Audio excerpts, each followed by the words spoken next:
Once again, a very good morning to you, distinguished ladies and gentlemen. On behalf of the IEA, it's my great pleasure to welcome all of you to this roundtable discussion on the theme, the roots of corruption, the Ghanaian Inquiry Revisited. The role of corruption in holding back progress in economic growth and development is very well documented. One recent estimate reveals a huge global effect of corruption, suggesting it adds about 10% to the cost of businesses worldwide. And cutting it by the same amount could benefit the global economy to the tune of about 380 billion. That's annually. Now, moving from the global sphere closer to home, many Africans, particularly the poor, are burdened by corruption when trying to access key basic services. Hence, it's unsurprising that the issue of corruption resonates with many people. Indeed, owing to corruption's negative effects, there's never been a lack of startling phrases to describe the phenomenon, which includes expressions such as the cancer of corruption. More recently, we've seen a concerted action to address corruption. And bilateral donors, together with multilateral institutions like the World Bank and the IMF, have devoted extensive resources to address and fight corruption under the banner of good governance, which remains an integral part of development assistance. But it's important to fully understand the causes of corruption if the remedial measures that are proposed are to be effective. In this regard, the IEA, as part of its efforts and commitment to promote good governance in Ghana, undertook a detailed study to re-examine the root causes of corruption. Not least, this owes to the very fact that the effective implementation of solutions would also help our anti-corruption reforms. And over the years, we've realized that anti-corruption reforms in this country have not fully addressed the cancer of corruption that we've seen.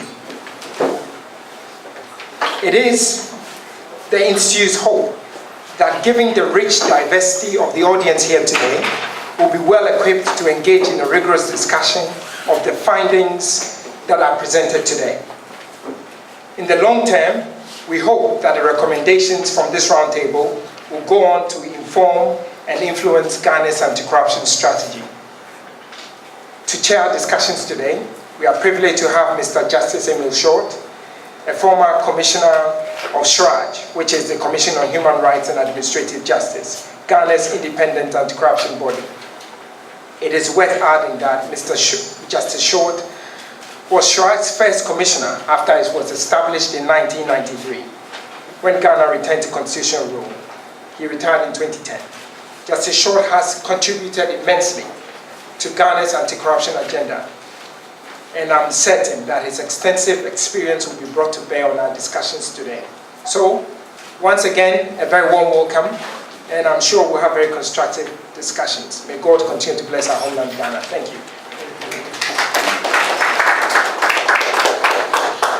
Gentlemen, it's a pleasure for me to have been invited to chair this function, and I would like to make a few remarks before the speaker comes to give us the result of the inquiry which the IEA did. Ladies and gentlemen, corruption has been and is still a serious developmental and moral issue. Ghanaians with their usual sense of humor have interesting ways of describing the phenomenon of corruption. They include kalebule, scratch my back and I scratch your back, put weight on your papers to avoid them flying out of the window, and also chop chop. So pervasive has the canker been that the word corruption seems to have lost the stigma attached to it. Consequently, one social commentator has suggested that we should call it by its real name, which is stealing, thievery. Corruption, simply defined then, is dishonest or fraudulent conduct by those engaged in the practice, both in the public and private sectors. We have what is called petty, and sometimes some people call it survival corruption. It's known in some circles as ordinary corruption perpetrated by public officials in order to supplement their wages. It may involve rather petty sums of money or small considerations. And one may ask, how small or petty is it? When does the petty graduate into big time or grand scale corruption?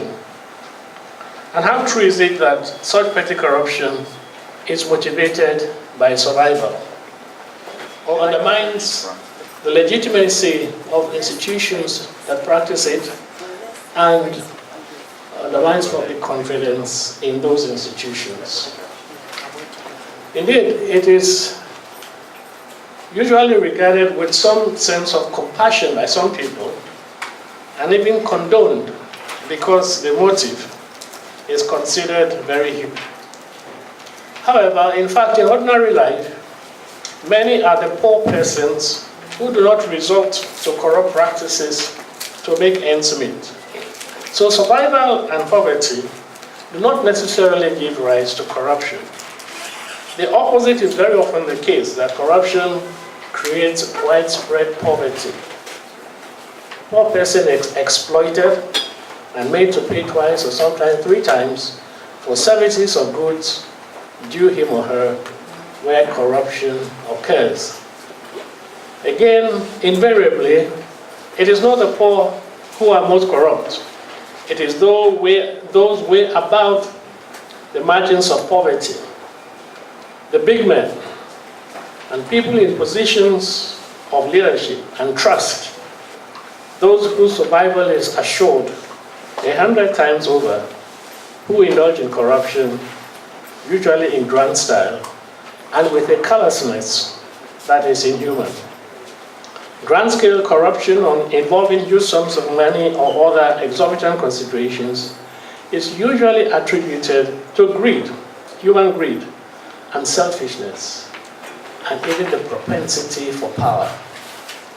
In the case of political corruption, the reasons could range from the need to repay loans taken for the past electioneering campaign, the survival of the political party, and its desire to have enough to win the next election in order to continue in power, or the sheer greed for money and property, for opulent lifestyles, and jobs for the boys and girls. By the way, just as there are many poor people who are not corrupt, so also it is not every rich person or big man or politician that is corrupt or indulge in corrupt practices. It's important to make it. But it's important to understand the root causes of corruption as this function has been convened. Because if we don't understand the root causes, we will not be able to devise appropriate remedies or approaches to address it. In the past, we have had reports of rampant bribery and corruption, and the overthrow of the Nkrumah regime, the June 4th uprising, the movement. All of these have been attributed to revolutionary PNDC government, executed people, sentenced them to death, and confiscated properties on the grounds of corruption. In one instance, a commissioner was executed for taking a loan of 50 cities at the time. Now, in understanding the phenomenon of corruption, we must not limit it to bribery only, which is what our Criminal Offences Act does. But we in Ghana, we have ratified the United Nations Convention Against Corruption as well as the African Convention on Combating Corruption, which has a much broader definition and includes, embezzlement, misappropriation, insider trading, illicit enrichment, concealment, and so on. What then are the causes of corruption? Corruption flourishes in society where the mechanisms of social control are weak and there is limited political and social towards its control. Some also argue that the beginning of corruption lies with our culture and traditional system of giving gifts. We give gifts to chiefs and to other people. But it's an argument I find not convincing because such gifts are done openly and they are not done to influence the person to whom the gifts are given. So I think the analogy is misconceived.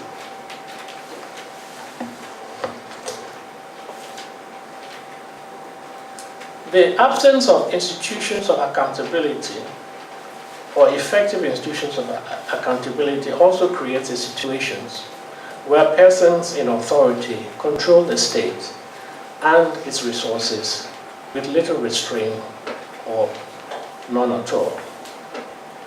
Another question that we might want to ask is, does the absence of state funding for political campaign promote corruption? I say this because a Minister of State is on record as saying that, stating quite candidly that because political parties are self-financed, it is proper for the winning party to recoup its expenses from state resources and allocate public goods to its loyalists and supporters. Another major factor conducive to the existence of corruption is the opportunity for corrupt practices presented by unenforced or unenforceable legislation, complex and outdated regulations, complex and outdated administrative systems, inadequate control over tendering and purchasing.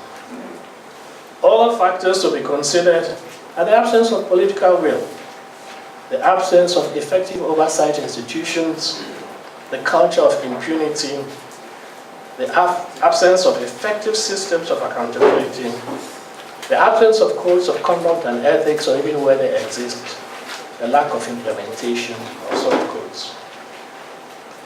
Now, many people were more or less taken by surprise when they announced the revelations of corruption in the judiciary were announced. People wondered how people in such high positions could be victims or could be involved in corruption.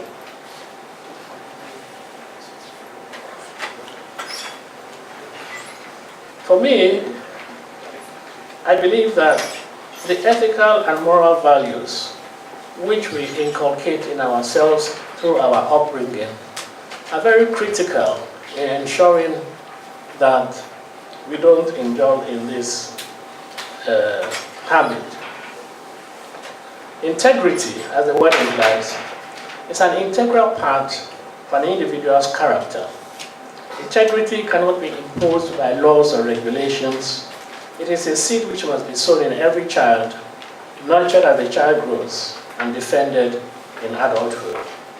It is the easy acceptance of petty everyday corruption that eats away the moral fabric of society and grows into bigger and more daring malfeasance, where little acts of corruption become taken for granted as a feature of everyday life. then it is cynically assumed that anyone in high office must either be corrupt or a fool for neglecting the opportunities which his or her position brings his or her way. Let us therefore address this crucial issue at its root. Let us nurture and honor sound moral values so that decency and integrity become our norm.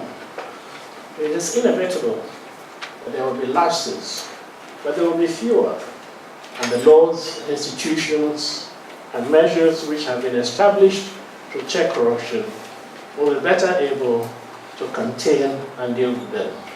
This is just a brief commentary to precede the main presentation and to provoke further discussion. Thank you very much.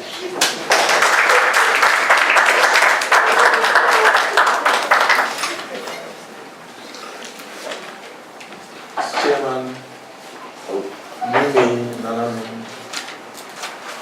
development partners, senior citizens, former members of parliament, distinguished ladies and gentlemen. It's a pleasure for me to speak on corruption, the root causes of corruption, the Ghanaian inquiry. Let me say here that the title of the paper is derived from a 1972 article written by Herbert Welling, The Rules of Corruption, the Ghanaian Inquiry, 1972. And I'll come back to that later. And then, of course, I want to revisit that whole debate. What are the rules of corruption? And, of course, how can we deal with that? So what I intend to do is to first do a short presentation, introduction. I'll introduce, the topic. Then, of course, I'll look at the methodology, what we have, sought to do, what data are we relying on. I'll do a short review of the literature because it's very important. What is there and what can we add to the literature? Then I'll go on to look at, the findings of the fieldwork which the IEA did in November, December 2015. And then, of course, I'll make some policy recommendations. So the introduction, the first thing that I want to say is that, as the chairman has said, corruption has engaged the attention of several people. Indeed, from the 11th to the 12th of May this year, the former British Prime Minister David Cameron held an anti-corruption summit in London, attended by 40 countries, including Ghana. And the second one, a local one, is the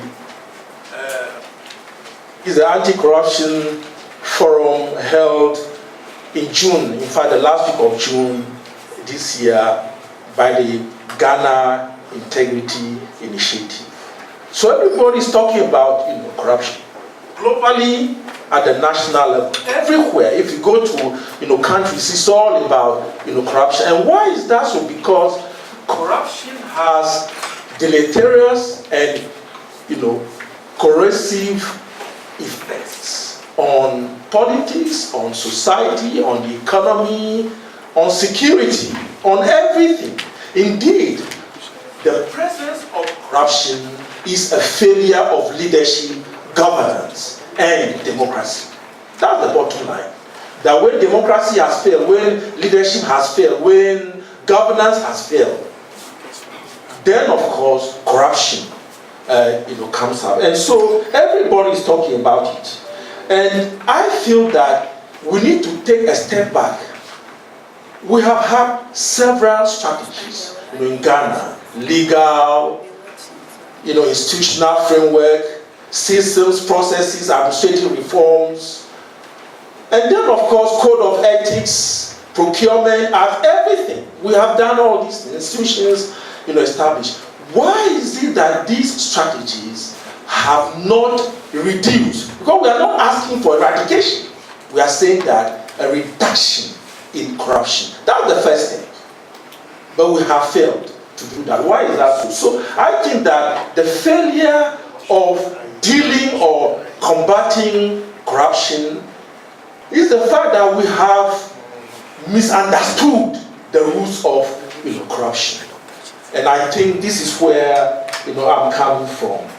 And particularly, we have misunderstood or misapplied the roots of corruption. And that's why people are saying that, look, if you are talking about the roots of corruption, then of course, you must go back to Ghanaian traditional values, customs, and practices. Then you find the roots there. If you're able to deal with those traditional values, customs, and practices, then of course, the war against corruption will have been won.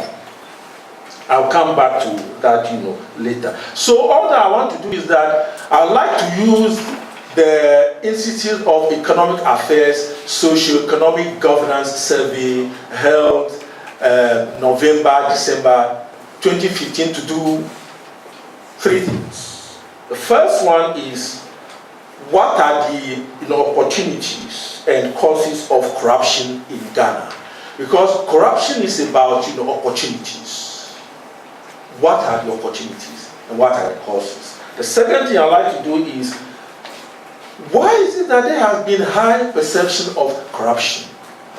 The president made a very important point at the sideline of the London summit, and he said that there is high perception of corruption because of the liberalized environment, because people have the freedom to talk about corruption. That's why we have the high level of corruption. Is that true? We'll deal with that. And finally, the study will also look at how do we combat corruption. And we are going to ask respondents, if you are asked, how do you deal with corruption? What have they said? And how credible are those, those things? Let's go to the methodology. As I said, we use a combination of fieldwork and then, of course, desk study. We are actually looking at the IEA, survey, which was held December 2015. And in that survey, 1,500 respondents were interviewed across the whole country, 10 regions. And the point is that we use a probability sampling method. If you are talking about a probability sampling method, the respondents did not know that they would be asked questions. That's a very important probability. And the unknown aspect that the respondents are not aware that they will be interviewed. And then, of course, people above, from 18 and above were interviewed. We use the Ghana Statistical Service method, the household survey, etc., etc. But the key aspect of it is that 60% of the respondents were females and 40% males.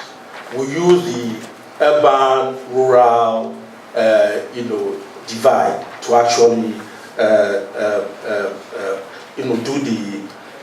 do the selection of respondents.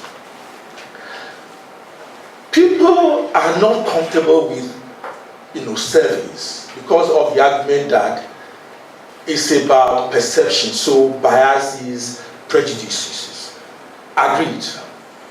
But the main point is that what are the control mechanisms to deal with the biases, the prejudices, and all that? The first thing we did is what we call the probability sampling. Respondents did not know that they are going to be interviewed. The other thing that we use is we use a structured questionnaire. So we show that there must be consistency in the responses. And of course, the training of the research assistants, etc., also waiting. We are not comfortable with survey because of the perception. And what is perception? Perception is an opinion or a belief that is held by a large number of people, but which is also based on things which seems to be regarded, which seems to be true or untrue, things which are interpreted. But the main point about perception is that it deals with the mind. That people with their mind can say that, well, from what we have seen from the lifestyle of people from A, B, C, and D, they are making conclusions that based on A, B, C, and D, there is a high level or low level of corruption. Biases are there, but you must control those biases. So we have tended to actually demonize surveys in Ghana because, they are biases, they are partisan, they are this and that. But that is the key thing through which people must gauge the level of corruption in a country. Indeed, if you look at the major surveys by the Economic Intelligence Units, by the World Bank itself, by the Ibrahim Index on Governance, and by Transparency International, they all do surveys. And so we cannot fault surveys. Indeed, if you've done it well, it will gauge the true picture of the state of affairs in any country. And that's why as a social scientist, even though I agree that yes, in any survey there are biases, we should not take surveys with a pinch of salt, but we must try as much as possible to see how best we can improve on the issues raised. Now let me briefly review the literature. Well, much ink has been poured on the subject of corruption, as has been said. And if you look at the publications, it's more or less like a value chain. Definitions, the forms, the types of corruption, the types, the causes of corruption, the consequences, the strategies, the measurement, the case studies. Several country case studies exist. But also, there are sector-specific case studies on procurement, on decentralization, on health, etc., etc. So there is we have a lot of publications on corruption, and it is not any big thing. But I would like to focus mainly on the root causes of corruption. I have a quotation there. As a people, do we frown upon and resist bribery and corruption, or do we tend to regard them as natural and inevitable? That's the first question. The second one is, do we draw a line between the customary drink under our traditional practices and bribery and corruption of public officers and others holding positions of trust? This is by Mr. Justice P.D. Enin, who chaired the Presidential Commission on Bribery and Corruption in 1970, which was set up by President Edward Akufo-Addo on the recommendation of the then Prime Minister K.A. Busia. And this was the inaugural questions that he asked when his commission was being inaugurated. So he made a very important point that yes, traditional values, practices must be looked at when it comes to dealing with corruption. And based on that commission's report, we have three important studies which came up after 1970. The first one is by Herbert Welling. He wrote an article on the root causes of corruption, the Ghanaian ENQUIRY, 1972. And in that article, he suggested that traditional values should be blamed for the corrupt practices during the Nkrumah period, etc., etc. Then the other one was by Robert Price. He wrote a big book called Society and Bureaucracy, 1975. And in that book, he actually interviewed 434 civil servants from 31 institutions. He interviewed other Ghanaians. He interviewed students, about 500 students and another 81 ordinary Ghanaians around lorry stations. And he came up with a very important point, that the civil service in Ghana is incapable of promoting Max Weber's formal bureaucratic practices, because the civil servants are themselves affected by the traditions and customs of the country, and therefore it will be difficult for them to practice the Weberian principles of merit, etc., etc. If a fact, so please maybe you may have to read that. So again, linking traditional custom values and practices to the attitude of the civil servant. And then the final one, which was another book published in 1975, was by Victor Levine. He was the then head of the Department of Political Science at the University of Ghana. His title is Political Corruption in Ghana. Again, trying to link traditional values to corruption, that traditional values, if you want to understand corruption in Ghana, you need to look at customs and practices, etc., etc.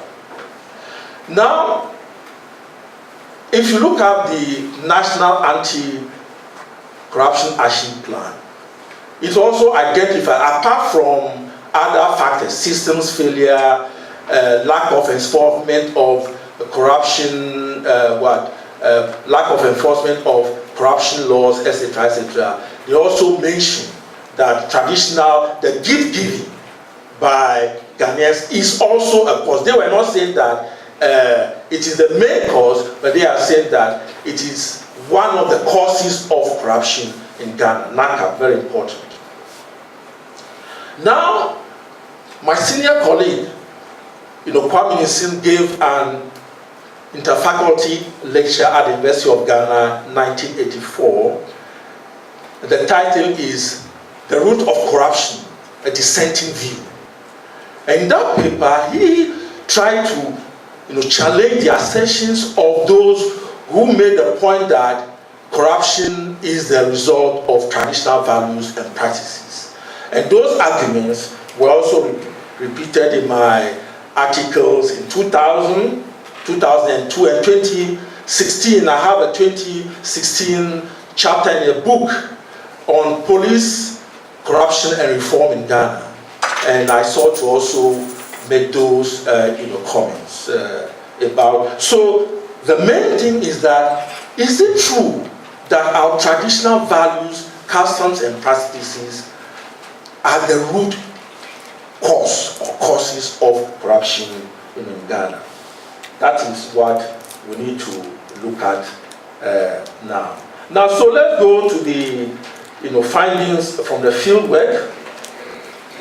Now, the first thing that we wanted to find out is we asked respondents whether about opportunities with regards to corruption. What are the opportunities? And it is clear that there were a lot of them were saying, for instance, some of them made the point that, well, corruption, the other one is that they wanted to be treated appropriately. Then the fourth one, which is the 11.8, is that the practice of obligatory payments to supervisors. Now I'll take the first three. To avoid punishment or sanctions, to avoid higher official payments, and to be treated or served appropriately. Those three alone will give us 60% respondents. And what is that telling us? The thing is that the main motives behind corruption will be that Ghanaians do not want to follow the rules and regulations. That's it. That we are interested in cutting corners. That's why people are saying that we want to avoid punishment. If it is only when you do not want to follow rules and regulations that you want to avoid punishment. It is only when you do not want to pay, pay officially. That's why we need to. That's why you are, corrupt. Or it is when you want to be treated appropriately, which means that, well, if you are asked to maybe be in a queue, and you don't want to be in a queue because you are more or less a big man, you want to jump the queue, so you give somebody maybe 10 cities, etc. So things must be done properly. But because Ghanaians are fond of cutting corners, they are fond of not following rules and regulations. They even become frustrated because of the rules and regulations. So they want to actually do something else. So that's very important. So the main motives behind corruption in Ghana, 60% are saying that, well, we Ghanaians, we don't follow rules and regulations. And that's why, and then of course, that's so we don't follow things formally. We want informal things. We want to go behind the scenes and do things. And that will also, tell you the perception about patronage. That if you want to avoid punishment or sanctions, you want to avoid higher official payments, etc., then of course you want to actually promote patronage. Now, the next one, so what are the motives? So we wanted to find out from respondents. So, table 2, what are the factors causing corruption in Ghana? This is very important because I'm going to dwell on this matter for some time. What do you think are the factors causing corruption in Ghana? And it's clear. Well, some people talk about low salaries. Some people talk about lack of ethics. Some people talk about get rich. But the key ones are get rich quick. Then the other down, greed and selfishness. So get rich quick, greed and selfishness. And then others will talk about low salaries. I have some comments on this. So if you are taking all this, then you say that the main cause of corruption in Ghana, the first one is get rich quick, which is about 23.9. One is followed by greed and selfishness, and then low salaries. Now, if you look at social cultural demands, that is 2.2. So an average, if you are striking an average, the average will be very minimal. It will be, so it's 1.6, 2.2, and 2.5. If you average that, it will be 2.1%. So that's more or less the least score apart from the other. The other means that, well, others may have mentioned other things which are insignificant. Now, so linking corruption to traditions and customs has been proved here. It's clear that it is greed and avarice, etc. And it is not, surprising for a number of reasons. Next slide. A number of reasons, and I think it is important here. Ghanaians are by nature acquisitive and materialistic. Everybody wants to live well. But if you want to live well, you must also make sure that you work for it. And I think that's the most important aspect. So there are certain good character traits in the Ghanaian, which is key. And I have tried to bring some account maxims or proverbs or sayings about why good character is very important. So the first one is to own only a few things is better than to be a thief. Yes, so to own only a few things is better than to be a thief. That's key. So it does not mean that you must be greedy, you must be selfish, and therefore you go looting state. The second one is to own only, to pursue virtue is better than gold. So which again emphasizes the character, the integrity, which is key. And then it says, when virtue founds a town, the town thrives and strives. And the final one, the decline and the fall of a nation begins in its homes. Ghanaian society values culture. The emphasis is on be acquisitive, be materialistic, but you must work for them. You can't say that because money is there, you must acquire that without the hard work that you need to do. Now then we went on, and then of course I'd like to talk about low salaries. Low salaries is the third. And people say that, well, because their salaries are low, they have to engage in corrupt practices. Actually, studies have found that it is not true. Even if you increase salaries of people, they still want to be corrupt. It's not true. It has been documented in several studies. So the argument which is made that, well, I'm poor, or my salary is 10 cedis a month, that's why I need to be corrupt, that is not true.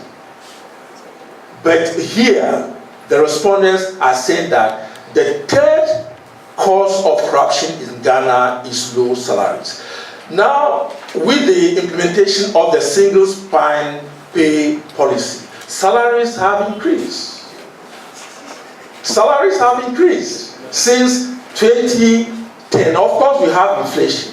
But to what extent can you say that we have a corresponding decrease in corruption? Actually, the perception about corruption is going higher and higher. It has never decreased because all studies which have been done has shown that the perception of corruption has gone high. It's at 60% or 70% or 80%. So it's a very important point that we need to raise. So the issue about salary being low, salaries is not on. Then table 3. In table 3, we're trying to find out, okay, well, if people say these are the greediness, the selfishness, the low salaries, if they are saying that these are the causes of, corruption in Ghana, we ask them about what is the most common form of corruption in Ghana. The first one there is money. People feel that money is the major one. It says 86.3%, and then which is followed by others, which is followed by others. Of course, if you are taking materials like cars and houses, respondents are saying that they are not important. And so why is money important? Money is the main form of corruption, and we all know that in Ghana, Ghana's society is a cash society, right? And so even when political parties are having their conventions, etc., you see a lot of sacks of money being brought. Money. So people are looking for money, and they are not interested in checks. They are not interested in other forms of transactions. Money is the key, and so that also tells you about the fact that in Ghana, some people have the feeling that money is sharper than sword. That's also an axiom. Or one does not cook one's nobility and eat it. It is wealth, that counts. Money must be acquired, but the main thing is that money must be acquired through genuine means. Is key. Now, table 4. So we are moving, and then we ask the officials, so the respondents, if you are, which institution will you contact to report a corrupt act by an official? So which institution? So we ask them, assuming you are confronted with corruption, what are the institutions will you contact?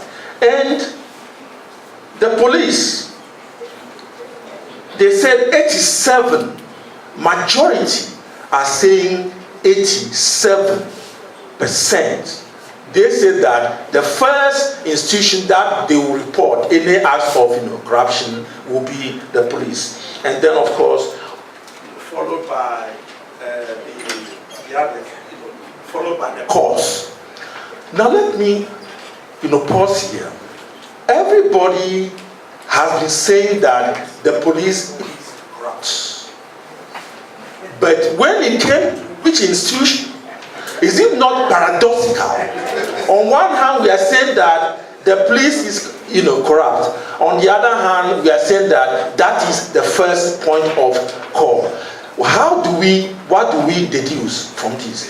We must know that whether we like it or not, the police are very pervasive on the ground. They touch on everyday life. When it comes to security, other things, the police will be the first point of call. And that will tell us that rather than accuse the police always, we should also try as much as possible to see to what extent can we reform the police. I don't like demonizing institutions, because as a student of institutions, I would like institutions to be reformed. So effective institutions will actually deal with corruption. And so when local people here are saying that if we are confronted with a corrupt practice, is the police that we are going to report to, it is paradoxical, but at the same time, the message is that the institution which is closer to the people must actually get more attention than it deserves. I think we as a country, we have not done the police that justice. We have not actually reform the police enough, so that because of the role they play, the everyday role that they play, we should actually pay more attention to the police. Now, table 5, we want to, then we ask respondents, so if you are saying that these are the institutions which would contact in terms of reporting corruption, how about the overall assessment of corruption? Well, we were not surprised. All the respondents, 72% of them were saying that corruption is very high. That's the perception. It's high, very high, 19%, 19.5 are saying high. So between very high and high, we had 90% of Ghanaians saying that corruption is high. And that is worrisome. And that is not surprising at the same time, because other studies by the Economic Intelligence Unit's Afrobarometer, Mo Ibrahim Index on governance, they've also pointed to the same high perception of corruption. Now, then in table 6, we try to say, well, if you are ranking or your perception is high about corruption, we also want to find out the main source of that perception, of that assessment. And the respondents made a very important point that the media 52.4% of the respondents indicated that the media provided the main source of information. Then of course the 20.8% of them indicated personal experience, whether they have provided cash or gift or favor to people, which is also another important point to make, that it means that some of the respondents had personal experience, either they have given out money for services, or they themselves may have engaged in corrupt practices. So that's one of the things that we need to say. And of course, again, it shows the importance of the media in actually exposing corruption. Now, when we want to deal with how do we deal with corruption, table 7, how do we deal with corruption? So we asked the respondents, what can you personally do to reduce corruption in Ghana, which is key. And I think that combating corruption should not be left to the institutions. Individuals must also take part, must also be part of the process in combating corruption. So we asked them. And the result very interesting. So what would they do? They said they will abstain from paying bribes for public services. That's 64.3.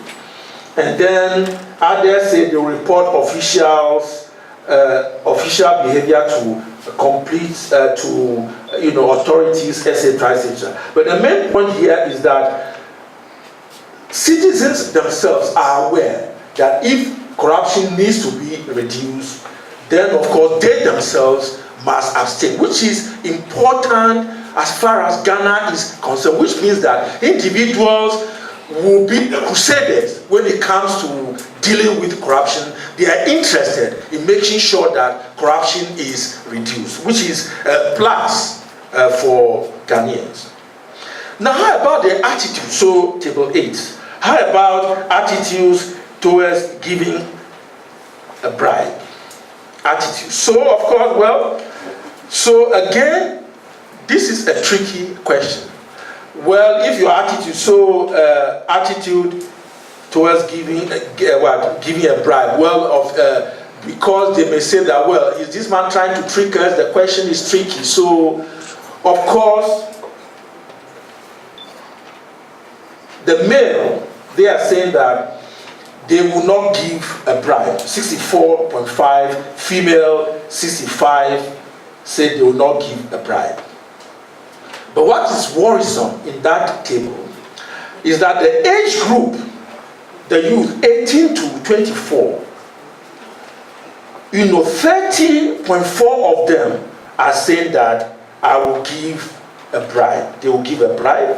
And if you go down, because if you are saying that the youth population is between 15 and 35 in Ghana, and you do an upscale, it means that about 35% or so of the youth are saying that they will give a bribe, which is not good for a country which is trying to deal with corruption, because the young ones should be saying we don't want to take a bribe, but here you have when over 34% of them, about 35% of them are saying that they will take a bribe. It's a serious matter that we deal with. Table 9.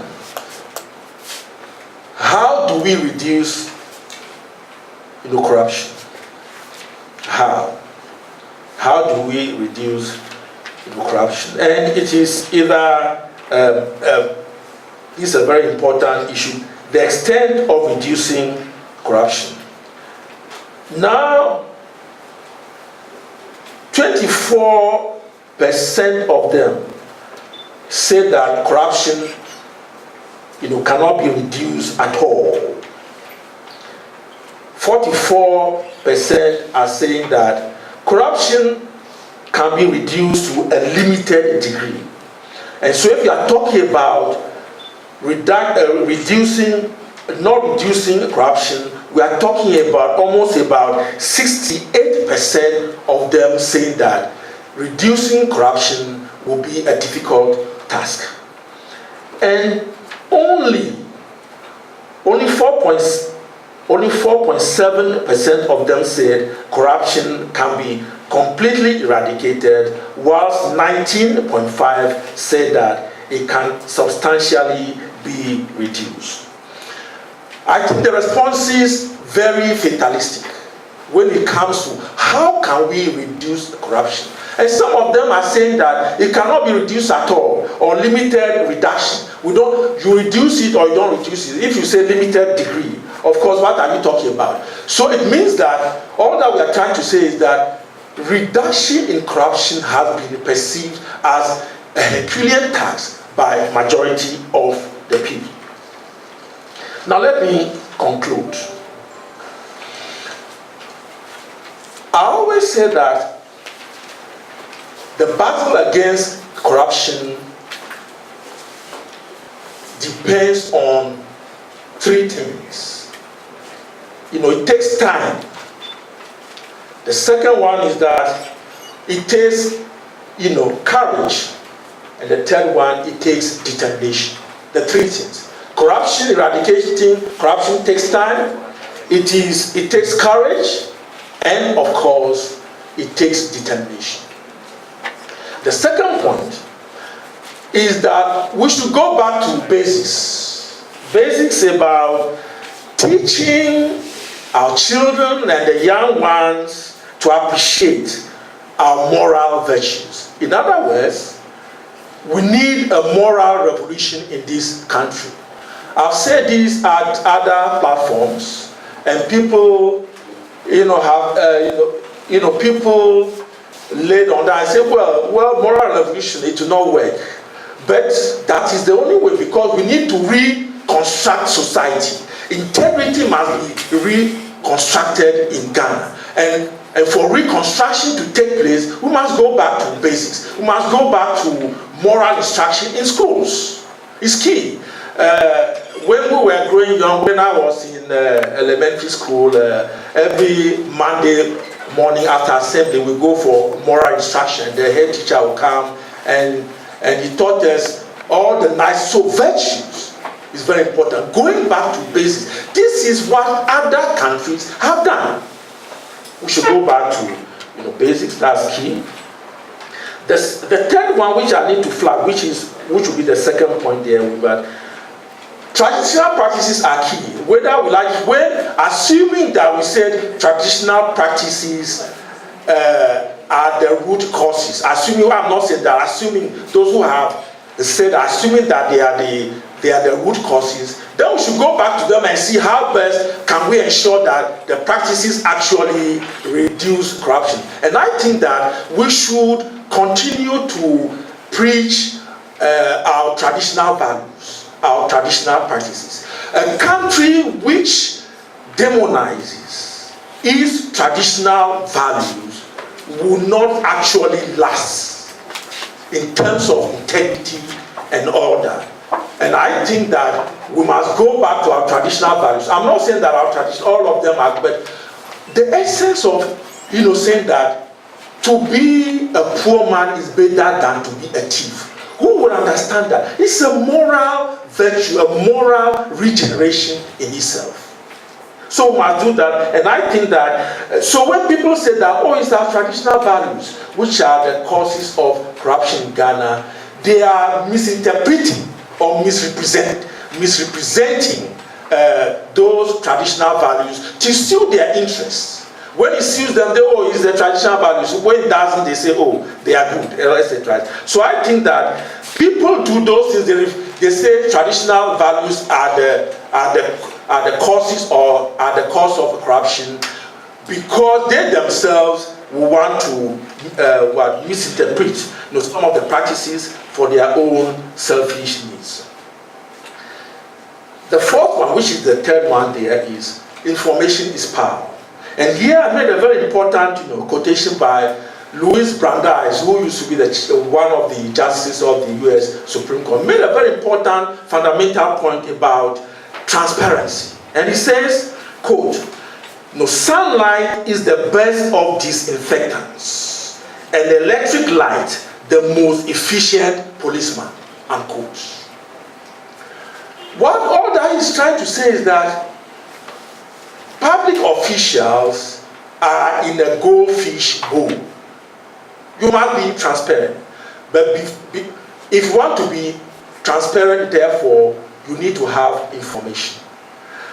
And so the crusade against corruption would actually go into high gear if information would make information available. And luckily, Parliament is saying that, well, there are some, they've reached the consideration stage of the right to information bill. So even though they may not pass in this sitting, maybe next sitting it may pass. But the right to information bill has been with Parliament has been with almost all the regimes that we have over 10 years plus. We need to get that. If we get that, then of course it will be easier for us even to question people about how do they get money, how do they build a house, how do they do this, etc. So information is power. Without information, we cannot deal with corruption. And Louis Brandeis made that important point. The fourth point, which is 5 in mind here, bipartisanship approach to corruption. We are divided when it comes to corruption. Oh, when we were in power, this party was more corrupt than the other one. So, well, what are you talking about? I think for this country to move forward with corruption, we must move the political lens and be partisan and become statesmen. I think statesmanship is very important in dealing with corruption. If we have to continue with partisanship, corruption, eradicating or even combating corruption would actually not achieve, would actually not be, the eradicating corruption will not be, achieved. So bipartisanship approach, transformational leadership. I made a very important point at the beginning that, corruption is a failure of leadership, governance, and democracy. And for corruption to be addressed, our leaders must themselves be above board. That's why we need transformational leaders. Leaders who go beyond partisanship and say that, well, I want to deal with corruption. I have put my job on the line. But no African leader will be interested in putting his job on the line when it comes to corruption. Everybody, when you put your job on the line, then after 4 years, what will you do? Or after 8 years, what will you do? So, but I think we need strong leadership. And when people say that, well, strong leadership, how about the other? How about the others? But you see, in my language, there's a saying that the fish rots from the head, right? So if the head is rotten, it means that everybody is rotten. I think that apart from the moral crusade, we also need to actually have transformational leaders. And of course, that transformational leader will actually make sure that the NACAP, the National Anti-Corruption Action Plan, is implemented. I have looked at the first progress report of the NACAP. Nothing has been done. It's all paperwork. Nothing has been done. But we have a blueprint on addressing corruption. A blueprint document on addressing corruption. But I think the implementation has been a little bit suspect. We need to gear it up so that we can, but that needs transformational leadership. Effective anti-corruption institutions. I've always said that if we want to deal with corruption, we need effective anti-corruption institutions. I mean, they are there already, but they must be effective. And I always say that if you look at the various anti-corruption agencies, they are not strong. I mean, two of them still have acting heads, Yoko and Shraj. And it seems to me that that institution, Shraj, for instance, apart from the, commissionership of Mr. Justice Emil Short, and then the short interregnum of the last one, it has more acting people than the substantive heads. We need to appoint substantive heads of anti-corruption agencies. That's one way of effective institutions, building effective institutions to address corruption. And then finally, enforcement of the laws. We have Justice and Michelle have made a point that we don't enforce law. And even it's been found in this study about the enforcement of the laws and the use of smart technology. These days, because of the opportunities, what other countries have done is to have e-governance or ICT, where most of the forms, most of the transactions are done online, and that will also reduce the opportunities for corruption. My final comment. As a country, we should be interested in talking about the corruption. And talking about corruption does not mean that it has created the avenue or it has increased the perception of corruption, as has been said. I don't believe in that. And then it is also important that our leaders, when the perception reports have been published, they must check themselves. What are we doing about corruption? But not try to demonize these surveys and say that, oh, that is political or that is esoteric. Talking about corruption means that we are interested in dealing with it. If you are not talking about it, then of course you are not interested. Then of course others will say that, yes, once you have raised this issue, let's see how best we can address that. If you do not raise issues about corruption, then of course we cannot deal with that. And then of course, because of Ghana's liberalized environment, the opportunity is there to deal with corruption. And if the opportunity is there to deal with corruption, we should seize that opportunity and address the issue head-on. So, time, important, courage, and determination are key. Thanks a lot. Thank you very much, Professor Ayi, for a very exhaustive presentation. The focus, of course, has been on the survey which was conducted by the IEA. And there are some very interesting findings from that survey. Of course, Professor Ayi also did mention the existence of the NACAP, which unfortunately has not been implemented as effectively as it should, because it is a blueprint to fighting corruption, and it was arrived at by all stakeholders. But the findings of the survey, of course, highlight a number of interesting issues.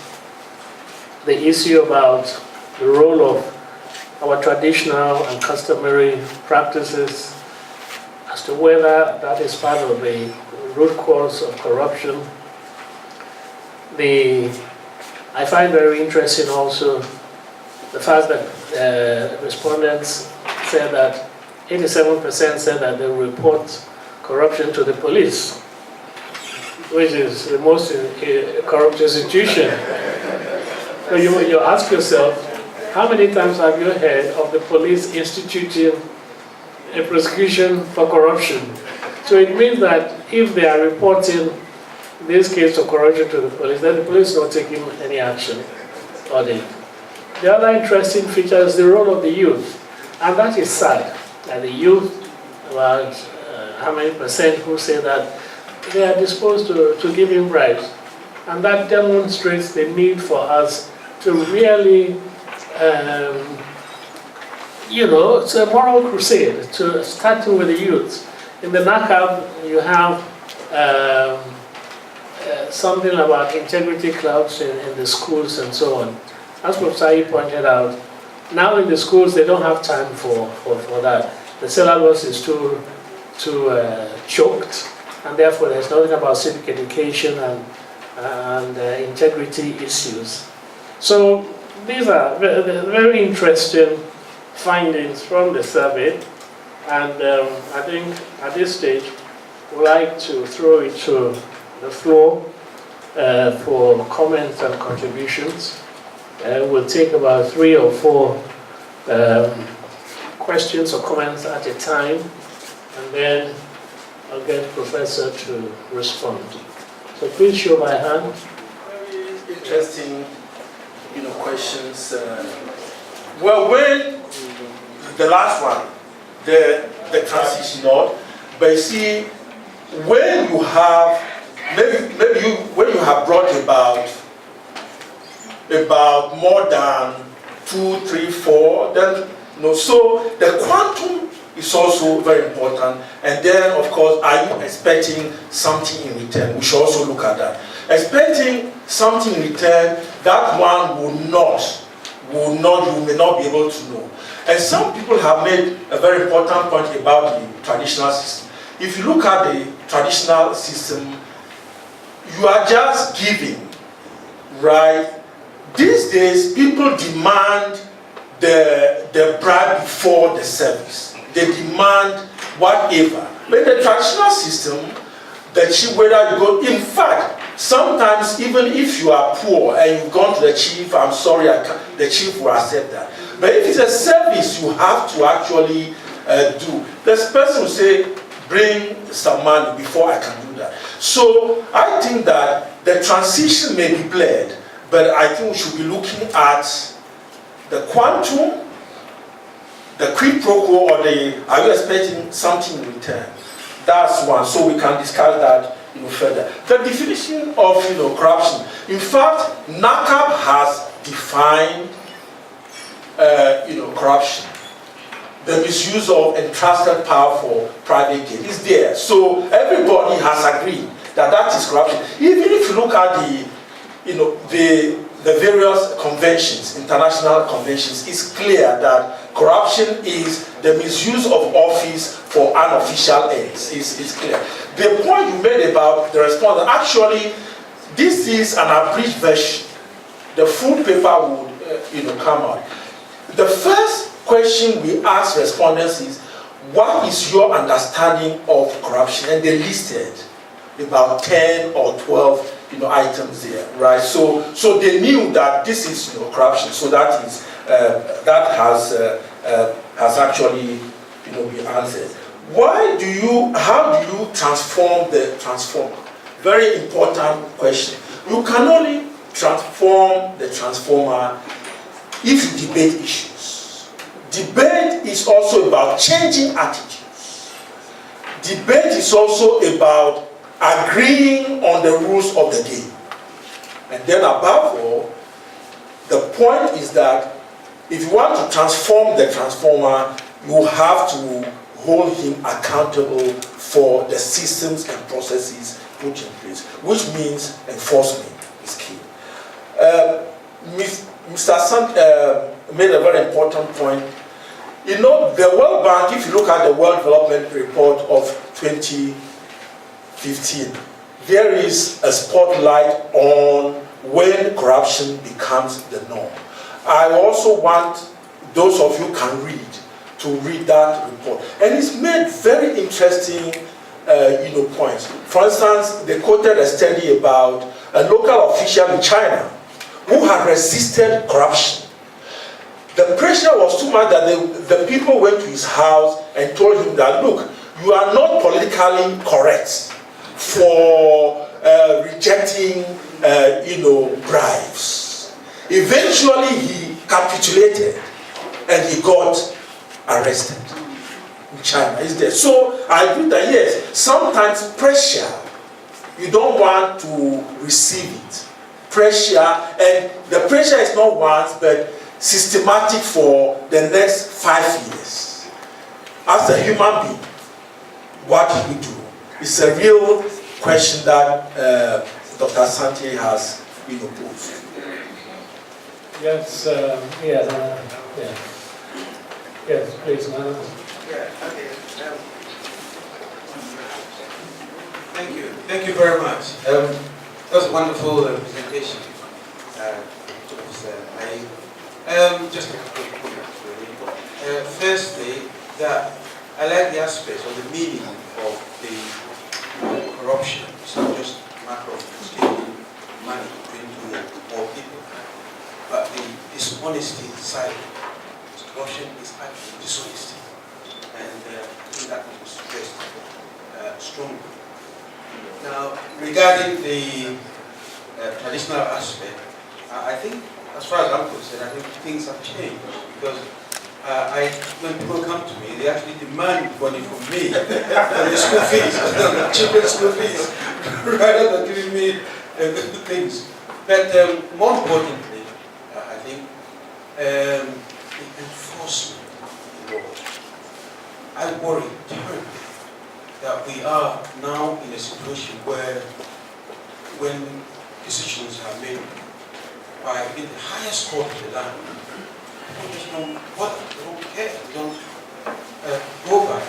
And so this is my worry. I think perhaps that's something important to be done about it. Thank you very much. Prof, in your presentation, you mentioned as part of the policy recommendations, effective anti-corruption institutions, and also enforcement of laws in the case of smart technology. Now, I think I have a problem with the way our laws are structured in terms of discretionary powers. Because most of the time, you find that corruption erupts from discretionary powers. And if you look at some of the institutions perceived to be corrupt, the judiciary, the police service, the revenue agencies, they all have so much discretionary powers. And if I may quickly quote the Customs and Excise Preventive Service Law, the Commissioner General may in any special circumstances permit the entry, unloading, removal, loading and delivery goods, etc. in such form and manner as he may direct to meet the needs of any case to which the relevant provisions of ENDC law may not be conveniently applicable. Now, if we are given this latitude of discretionary powers, and that's why when people go to the courts to clear their goods, they are stopped on the way and then they say, bring the tools down again, let us have a look at it. Because it is written in the law that they have powers to say, to unload it again. Let's have a look what's in it. If you look at the other institutions and the other laws, for instance, textiles, the VAT law or income tax law before the change was that if you import textiles, if it is cotton material, the rate is 30%. If it's rayon material, it's 15%. If it's silk and others, it's 5%. I am the customs officer or the man at the Afghan border. I look at these things and I say, look, this thing is costing that. I can make it silk for you for 5%. Let's put something down. Now, as long as we have these discretionary powers in our laws, we are going to continue to have this corruption very difficult to eradicate or at least reduce. So I think it's important that before we can even talk about anti-corruption institutions, we must also look at the discretionary powers as well as all the other things that are over there. Thank you. To end the eye of the chairman. Sorry for that. My name is Kasi Opoku. I'm the president of Ghana Institute of Planners. Prof, did you come across this fact that people feel detached from the government? Therefore, giving bribe to government or taking bribe from government, once you're sitting on the government desk, the government is very far away from you. You lose nothing by taking or giving. That accounts for. And this may be traced also back down into history. I'm talking about my hometown. That man was going to be installed a chief. And somebody brought a case against him that a chief should never have been into prison. This man had been in prison for 3 days. When they look into it, he stole something from the government, colonial government. And therefore, they all said, if you stole something from the colonial government, what does it matter? It's the government somewhere. So it was put on the stool. I'm saying people feel detached. It doesn't matter to take anything from the government. I think, I'm wondering whether you came across that. And do you consider as a factor around the process of corruption? Thank you. All right. And that is why people have been, if you look at the institutions to be contacted to report, the district assemblies, they're about 8.9, which means that the district assemblies are not linking up as they should. The district assembly should actually link the central government to the community. So there is a gap there. I agree with you that. Well, does the government mean anything to us? We are not interested. So detachment, even sometimes frustration. People are frustrated. So I think that bridge or that gap could be that gap should be bridged if we have more of the district assemblies reaching out to people. The district assemblies are doing their best, but I think more work needs to be done to go down. Most of the activities sometimes are concentrated at the district capital. But I think if you move away from the district capital, that should deal with that. So I think that's a very important thing. Well, the young people, so everybody is corrupt. I did a study recently on pay reforms, and I went to have some discussions with people, and the point is that this generation we are all corrupt. So the mere fact we are corrupt, what do we do? We need to start. I mean, it's very important. It's not everybody who is corrupt within this group. So I told the person that look, there are very important people, morally upright people in society who can still lead the crusade, who can start the values, who can say that look, young ones, you have to go this way. So the question you ask is that, well, all of us are corrupt, and therefore who is going to start? It's not everybody who is corrupt. There are very upright people in local society. So I think that it's a question of how do we do that? And the main thing is that, well, the family is very important. The family is very important, is the key.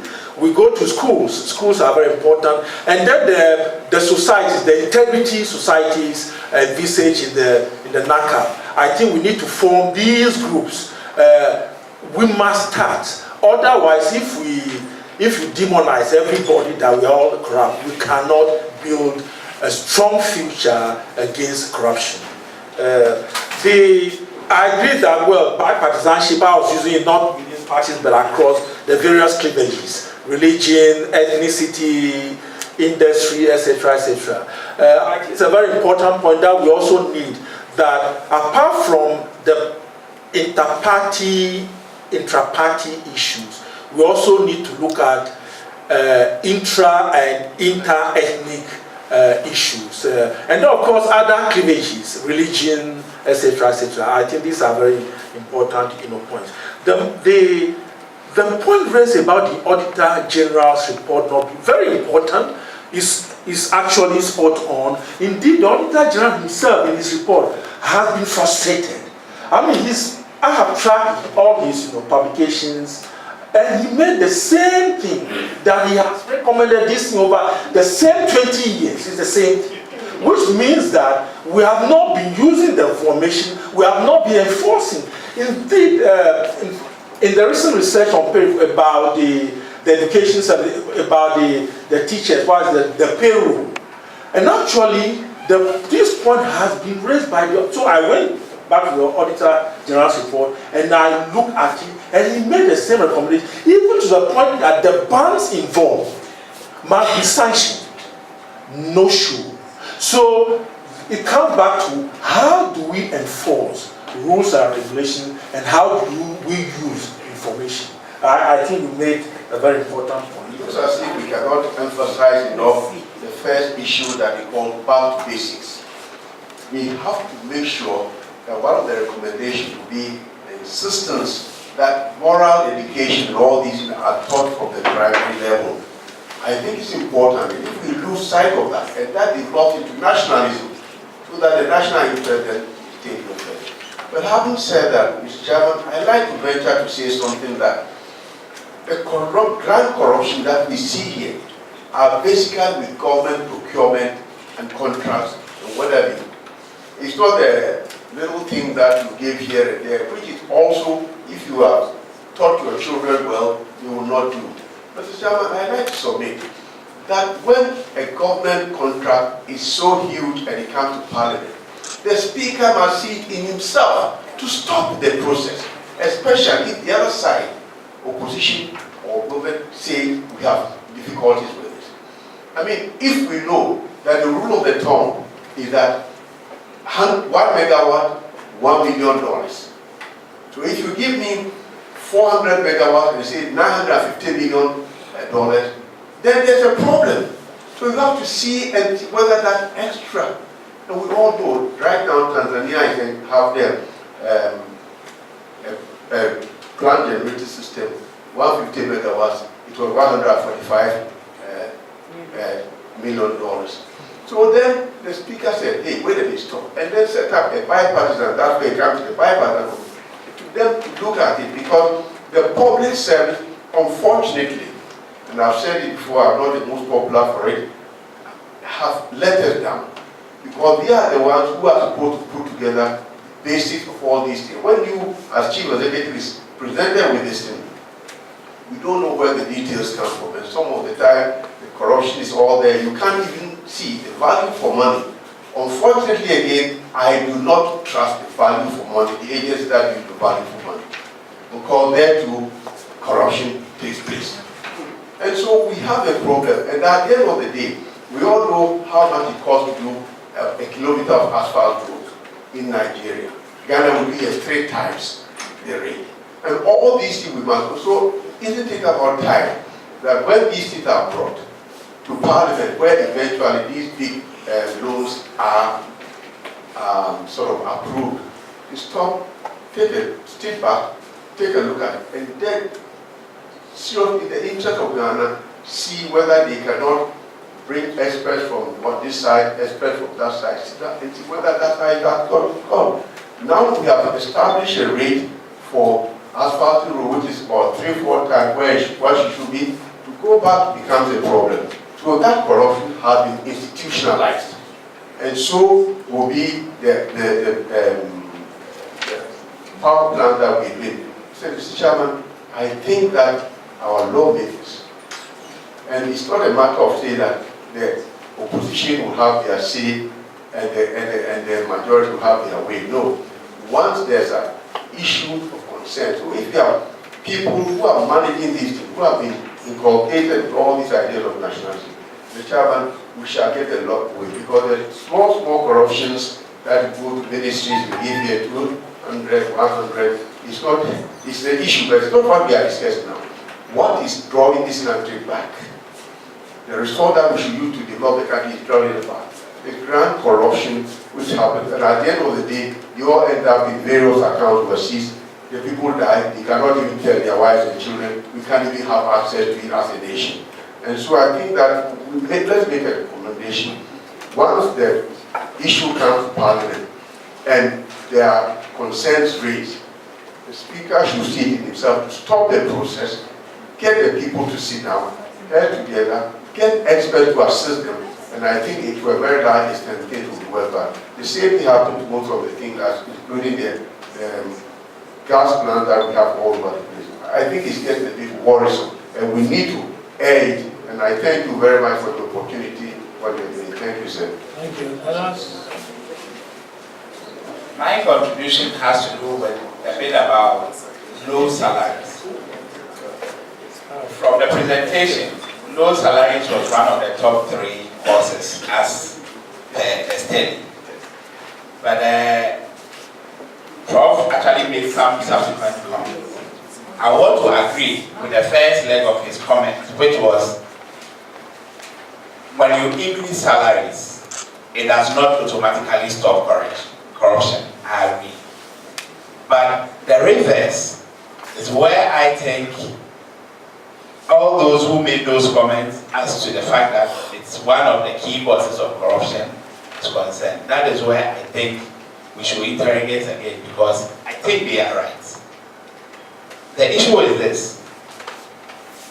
We live in a country where people are paid low, akin to socialist rates, but they are required to pay economic or capital rates for all the things they engage in terms of services. Coupled with the fact that there are no social protection systems. Even where they exist, they are virtually on the way to their graves. Social welfare is not working properly, health insurance is not working. So I look at it this way. If you have 2 people in an organization, a young man who had just started, probably with a young family, a wife and maybe 2 kids or a kid. This man takes very low salaries, pays economic rates or capitalist rates for everything he does. He wants to be a proper person. He's been trained at home properly. He wants to live by what he earns. He goes through the months. By the 20th day, his wages are all gone. Unfortunately for him, on the 21st day, the young daughter is sick, has been admitted. He goes to the hospital. Health insurance is not functioning properly. He has nobody to rely on. If such a person comes back to the office, coupled with, say, some pressures from the old mother or father, and there's an opportunity, Prof, I tell you what, he will exploit it. And what we've done in the process is that this young man or woman who was supposed to be an upright person, we have started inculcating the spirit of corruption into this person, such that by the time he gets to the top, he's already corrupt. 2, if he's an older person in the system who has gone through all this while with the low wages, and suddenly it dawns on him that he's going to go on pension, and because pension is a function of your base salary, he knows what is ahead of him. He's basically not going to get much from his pension, and there are no social protection mechanisms in the system. Within the last 2 or 3 years of his life, if he gets any opportunity, we want to exploit it, just to cushion himself for all that period. So I believe that that angle where the low salaries come into play, I think is very key. We shouldn't use that first leg of the argument to say that, well, if we increase salaries, automatically people will continue to do. Like you said, singles fine for 2010, things happen. But if you look at it critically, yes, in 2010, the nominals may have gone up for a lot of workers, if not all. But as we speak, whatever gains that were made then have all been eroded such that the real income, as we speak now, is worse than what it was in 2010. And it will continue. It's a cycle. Thank you. The professor for this brilliant lecture. You may recall that coast aims have been very strong in our things in Ghana. And every Minister of Finance fights against coast aims. The Auditor General and myself in our time were thinking about, so we put in a small program, electronic program, that anybody who is more than 100 years old and is on the payroll of Ghana, his name should be removed. Because we were hinted that there were few people over 100 who were still receiving salaries. Lo and behold, about 4,800 people were removed from the payroll who were over 100 years. The idea was that if you are affected in your life, come back and pay. That was our idea. nobody came back. So we had courage to go down to 95. So we agreed to reduce the age to 95, put another program. Anybody above 95, his name should also be removed. In thousands, we removed over 8,000. Now the part which really confused me is this. All salaries are paid through accounts at the banks. Right? And people come to take these. So we handed over these names and the account numbers and the account branches to the appropriate authorities. Till today, we are not able to discover one person who was taking those monies. So either our investigative system is hopelessly weak, or the compromises are just too many. Because it was an obvious arrangement for us to be able to catch people who were operating those accounts. We don't pay it, we pay to accounts, people come to take the money. But nothing happened to us. That's by the way. Now, Her Excellency brought a point. I think our parliament, and I've said it many places, I want to repeat it. Parliament of Ghana is just too weak in this oversight responsibility. If there's any institution which is strengthened in this country, it is Parliament. Because you can't have a situation where the Auditor General's report, as it's read, is repeated and all the wrongs are enumerated, names are mentioned. But Parliament has not got the power to do anything but refer it through the Attorney General, etc. And nothing happens. But how long can we continue like that as a country? So I think, I'm not a lawyer, but the lawyers should look at it. You see, the Parliament structure is good. The Public Accounts Committee's chairman is on the minority. That is by convention. So it's good for the system. Okay? But then nothing comes out of. You just become talking. Talk. Then we have a problem. Now I'm holding the Procurement Act. The Procurement Act was imposed on us, on the Minister of Finance. But before you reach the completion point of the EPIC, you must have procurement law. So we took the South African Procurement Act, Kenyan Procurement Act, IMF ourselves, we crafted the Ghana Procurement Act. And the Act objective is very simple, to ensure that there's judicious procurement of things for the country. About 40–50% of the total resources of Ghana is used in procuring goods and services. So if you can have efficient procurement system, it helps. But we have a clause for sole sourcing or single source sourcing. It must be there because we go to the army, and the army is using a particular type of gun and they've used it for years. You don't go just change it because of procurement tender processes. Under certain circumstances, sole sourcing becomes a must because of certain things. But you find out that these days, rather than the rule, everything goes sole sourcing. So the whole purpose of procurement law is abuse. Because of a discretion that is within the law, that is what the former Auditor General said. Mr. Chairman, I think we have to look at the discretion from many angles. Just this single clause in this procurement law has made the whole law meaningless. So what do we do? And it's not only the procurement law, but laws in the revenue. You have an inflow out. The total money coming to Ghana, I call it inflow. Going out, expenditure is out. So all the corruption is either within the inflow or the outflow. Now, the discretion provided to the commissioners in the inflow is so abused that what is due Ghana never comes to Ghana. So I think I want us to look at discretion as a very important part. Thank you very much. I'll hand over to you. Point of correction, I understand Mr. Justice Sir has been confirmed as the substantive head of EOCO, the Economic Organized Crime Office. He's been confirmed. So we now have a substantive director of EOCO. I think interesting comments. The question of discretion is very important. Discretionary power is likely to be abused. That is, I told you, one of the things that we asked the respondent, what are the opportunities for corruption? And discretionary power is an opportunity for corruption. So how do we deal with that? One way is it possible to amend the laws? It's very important. So I think that we should also be looking at amending the legal framework, which is key. So we need to look at all this, because once the opportunities are there, they are going to be abused. So that's why I think it's a very important issue. I talk about effective anti-corruption bodies. Parliament has been on the spot. Very important.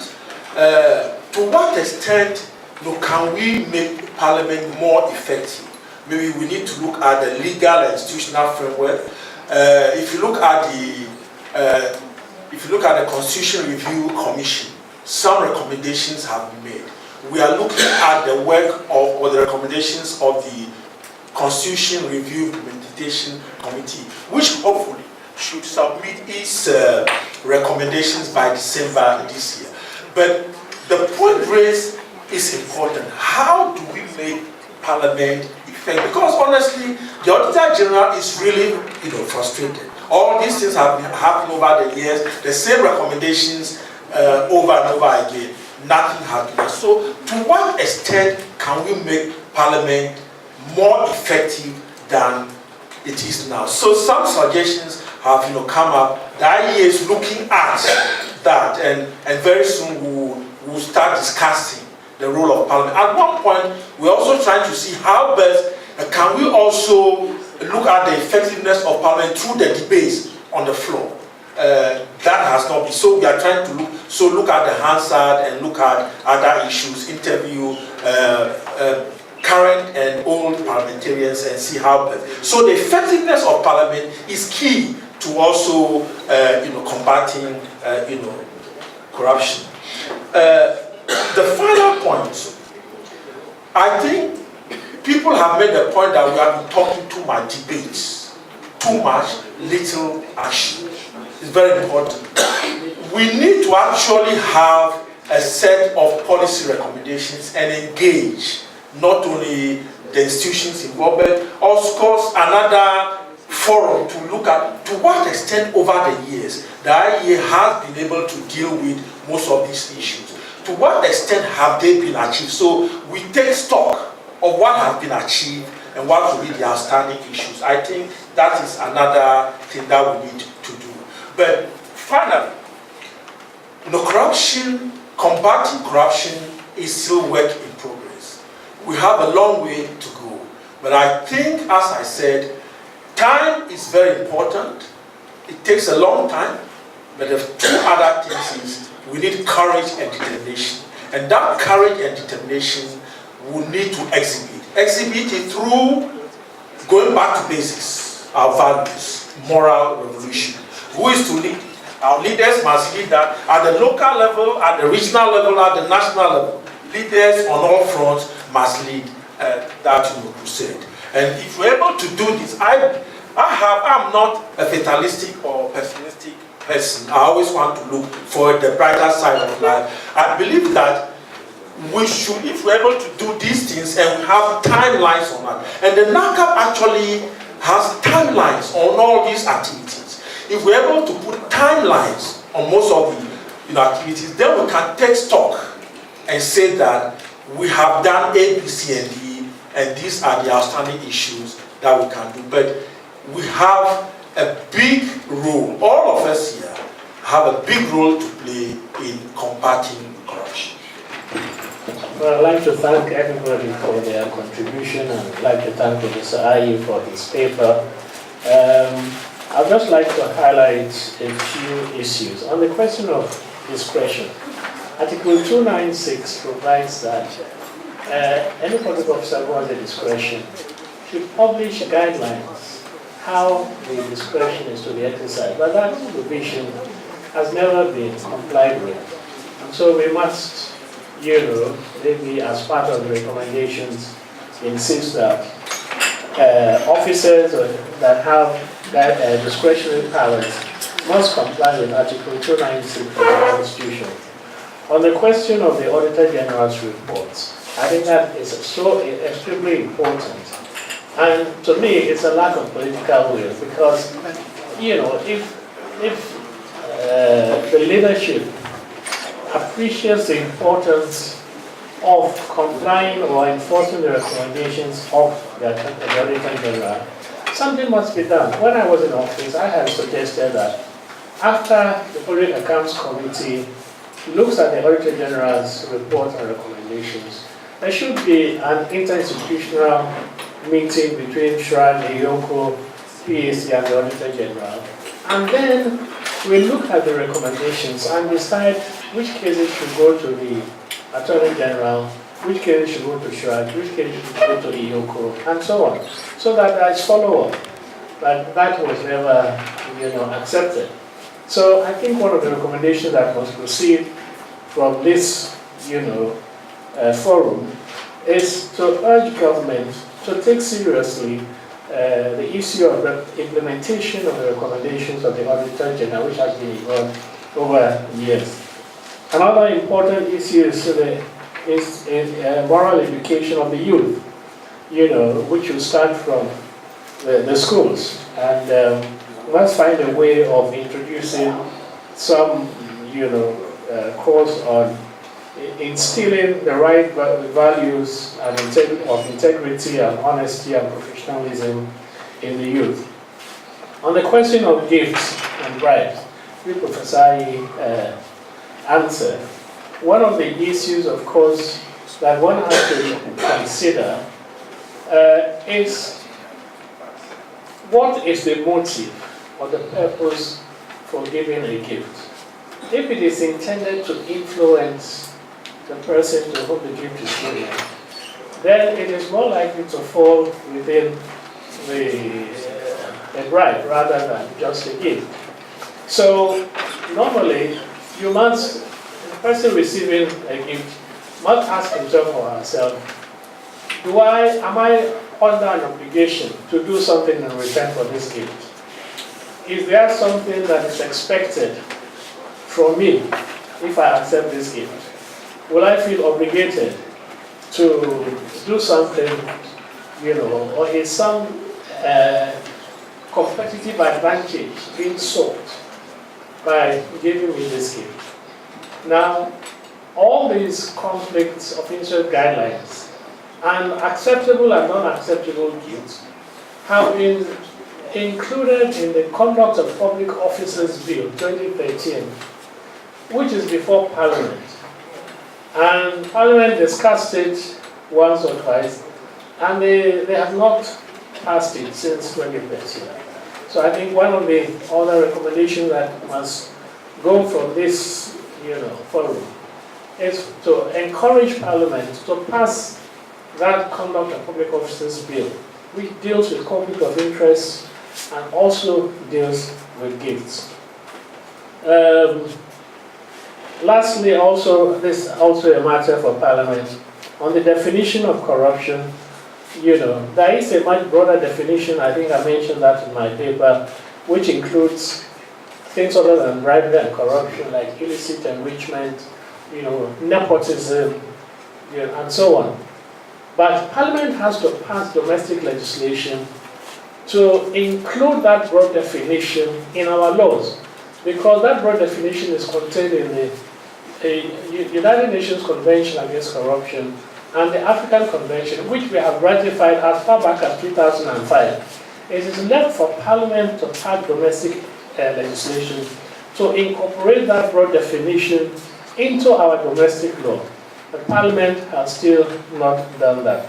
So that is another recommendation that I hope will proceed from this meeting. Now, of course, everybody has a role to play in combating corruption, but there is one thing that I would like to enforce or emphasize, and that is political will. If anything is going to happen, it has to start from the top. If you look at other countries, Singapore, Rwanda, and a few other countries that have tackled corruption successfully, it has been because the president or the head has taken the mantle to drive the corruption agenda. In Nigeria, we see the contrast between the days of Goodluck Jonathan and the days of General Buhari. You see, so to me, it's a leadership issue. If the leadership is prepared to drive the agenda, things will happen. The Auditor General's recommendations will be enforced. Laws will be enforced. So the buck, so far as I'm concerned, start and stop with the leadership. Thank you very much.